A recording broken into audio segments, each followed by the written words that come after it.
Hello दोस्तों, कैसे हैं आप लोग। तो आई होप आप सभी लोग बहुत बढ़िया होंगे। और आज हम फिर पेश करते हैं एक और बढ़िया कैपेसिटेंस का लेक्चर। कभी तक के कैपेसिटेंस के लेक्चर हमने बहुत सारी चीज़ें डील कर ली थी। आई होप आपने उनको होल हार्टेडली फॉलो करा होगा। मैं आपको बता देता हूं, अगर सारे लेक्चर्स आप होल हार्टेडली फॉलो कर रहे हो तो आपको कैपेसिटेंस में कभी कोई दिक्कत नहीं आने वाली है। तो इसी तरह से हम लेक्चर नंबर 35 बात करते हैं। लेक्चर नंबर 35 में हम क्या करेंगे, कुछ एक सर्किट प्रॉब्लम ले लेंगे, क्योंकि लास्ट कुछ सर्किट में हमने क्या पढ़ा था, हमने पढ़ा था कि कैसे कैपेसिटर्स में चार्ज की शेयरिंग का कॉन्सेप्ट होता है। अब हम आगे बढ़ते हैं। हमने ये कैपेसिटर का सर्किट लिया है। This is the problem on more than two batteries, या एक से ज्यादा बैटरी से ज्यादा, या टू से ज्यादा बैटरी से ज्यादा क्वेश्चंस को कैसे डील करते हैं। कोई बहुत बड़ी बात नहीं है, बहुत इजी है। आपको तरीका मैंने बताया हुआ है ऑलरेडी और आपको खुद भी पता हुआ है। आप इस क्वेश्चन को बहुत सारे तरीकों से कर सकते हैं, पर हमारे लिए जो मुझे दिख रहा है सबसे आसान मेथड जो रहेगा ना बेटा, वो रहेगा नोडल एनालिसिस। देखना, बहुत बढ़िया क्वेश्चन है, ये बहुत बढ़िया क्वेश्चन है। इन द फैक्ट दैट अगर अपन सपोज करो क्वेश्चन क्या दिया है, ये दिया है 40 वोल्ट की बैटरी है, 20 वोल्ट की बैटरी है, 8 माइक्रोफैरेड, 2 माइक्रोफैरेड, 4 माइक्रोफैरेड, दो स्विचेस दिए हैं। अब दोनों स्विचेस क्लोज होंगे तब आपसे पूछा गया है सिस्टम में सारे चार्ज बताओ कितने होंगे इस पूरे सर्किट के अंदर। तो आपको मैं ये बात बता देता हूं कि इसके अंदर जो है सारे चार्जेस में, सारे कैपेसिटर में सारे चार्ज पहले से क्या है, चार्जेस जीरो है। तो अब इस केस में क्या करना है, आपको कुछ भी नहीं करना है, आपको स्विचेस क्लोज कर दो। देखो एक काम करो, स्विच अगर अपन क्लोज करते हैं तो क्या होने वाला है, ये सर्किट बन जाएगा। ये बैटरी है, ये बैटरी दोनों क्लैश करेंगे, क्लैश करने के बाद कैपेसिटर्स डिमांड करेंगे चार्जेस, तो कहीं ना कहीं कुछ ना कुछ चार्ज का फ्लो होने वाला है। कब तक होगा, स्टडी स्टेट तक होगा। एक बार स्टडी स्टेट पहुंच गई तो उसके बाद चार्ज फ्लो कितना हो जाएगा, टोटली जीरो हो जाएगा। चलिए सब आगे बढ़ जाते हैं। अगर मैं इस पार्ट को नोडल एनालिसिस करूं तो इस पॉइंट दो बैटरीज, तो मैं किसी में भी काम कर सकता हूं। एक काम करता हूं, अगर मैं इसको जीरो ले लेता हूं तो क्या यहां पर जीरो ही रहेगा, क्योंकि ये स्विच के थ्रू तो चला जाएगा। यहां जीरो आ जाएगा तो ये 40 जंप करके प्लस 40 आ जाएगा। तो यहां से प्लस 1 जंप करेगा तो प्लस 40 आ जाएगा, तो जीरो आ जाएगा, 40 आ जाएगा। और ये जीरो यहां पर जंप नहीं कर सकता, ये 40 इधर जंप नहीं कर सकता। तो अपन एक काम करते हैं, इधर एक्स वोल्ट लिख लेते हैं। इधर एक्स वोल्ट हो गया तो इधर कितना हो जाएगा, ये आ जाएगा x माइनस 20। क्या आपको बात समझ में आई? बस कहानी यही खत्म हो गई। अब कुछ भी नहीं बचा इस सर्किट के अंदर।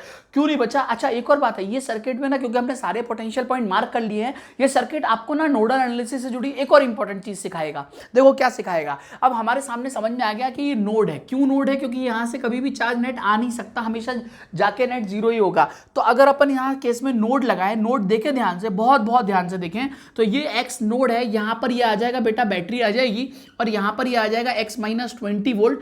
देखो बात को समझना पड़ेगी। यहां पर आपको मैंने क्या बोला, नोडल एनालिसिस आपको एक और चीज सिखाएगा। देखो तो यहां पर एक बेसिकली नीचे 8 माइक्रोफैरेड कैपेसिटर है, तो मैं इसको बना देता हूं। यहां पर जीरो है, ये 8 माइक्रोफैरेड। क्यों सिखाएगा मैं बता रहा हूं आपको। यहां पर कितना, ये आपका 4 माइक्रोफैरेड और ऑटोमेटिकली कितना है, ये चीज जीरो हो गई है। और ये कितना है आपका, दिस इज बेसिकली 2 माइक्रोफैरेड, और यहां पर 40 वोल्ट है। क्या आपको इतनी बात समझ में आई? अब देखना ध्यान से, मैं क्यों बता रहा हूं आपको, क्यों सिखाएगा। क्योंकि अगर आप ये बोलते हो कि साहब ये नोड है, और अगर ये नोड है तो ये नोड से नेट आउटगोइंग चार्जेस कितना रहेगा, जीरो रहेगा, पक्की बात है। Q1 Q2 Q3 कितना रहेगा, जीरो। बस अब नेट आउटगोइंग चार्जेस लिख लो बेटा। देखो सबसे इंपॉर्टेंट बात मैं आपको बोल रहा हूं, Q1 जब आप मेंशन करोगे तो Q1 आप इस बैटरी से नहीं निकाल पाओगे, क्योंकि ऊपर निकालते हैं C/V से। तो आपको एक कैपेसिटर चाहिए, तो आप बैटरी से आगे बढ़ोगे। आपको पता है यहां पर x माइनस 20 है, तो ये Q1 है। Q1 इधर भी तो जा रहा होगा, दिस विल ऑल्सो भी Q1, पक्की बात है। और यहां पर ये आ जाएगा x माइनस 20। क्या आपको इतनी बात समझ में आई? तो आप खुद सोचो, Q1 इस कैपेसिटर में भी एंट्री करेगा, तो x माइनस 20 इधर है, कैपेसिटेंस इधर है, तो higher potential minus lower potential होगा, x माइनस 20 माइनस सी होगा। बात आपको समझ में, जीरो होगा, सॉरी ये जीरो है ना, बात आपको समझ में आ रही है। तो Q1 की जो वैल्यू आ जाएगी, अपन नोडल एनालिसिस लगाएंगे, Q1 plus Q2 plus Q3, इस चीज की नेट वैल्यू कितनी हो जाएगी, जीरो हो जाएगी। Q1 की वैल्यू हो जाएगी, Q1 यहां से निकल नहीं पाएगा, यहां से निकलेगा, तो x minus 20 minus zero, higher potential minus lower potential into C, तो ये आ जाएगा Q1 x minus 20 minus of zero, ये आ जाएगा सी आ जाएगा 8 माइक्रोफैरेड। क्या आपको बात समझ में आ रही है? चलिए साहब Q2 देखते हैं। Q2 यहां से, तो ये आ जाएगा plus of x minus zero multiplied by, ये आ जाएगा सी आ जाएगा 4 microfarad, x minus zero multiplied by C, plus आगे बढ़ते हैं x minus 40 multiplied by C, तो x minus 40 multiplied by C. क्या आपको ये बात समझ में आ रही है बेटा? बहुत आसान बात है, मैं बहुत अच्छे से आपको समझा चुका हूं नोडल एनालिसिस का यूज कैसे करना है। चलिए साहब एक बार ये हो गया तो आगे बढ़ जाते हैं अपन। देखो इसको, ये आ जाएगा 8 पहले तो इसको कैंसिल कर दो, 2 4 जा 8 आ जाएगा, 2 2 जा 4 आ जाएगा, 2 1 जा 2 आ जाएगा। अब देखते हैं, यहां पर आ जाएगा 4x माइनस 80, यह आ जाएगा 2x माइनस जीरो, तो जीरो हटा दो, और इधर आ जाएगा 2 चला गया तो प्लस ऑफ x माइनस 40, चलिए साहब ये हो गया, तो 8 40 12 हो जाएगा और 7 हो जाएगा, तो मतलब x की वैल्यू हो जाएगी 120/7। This is a very very important question.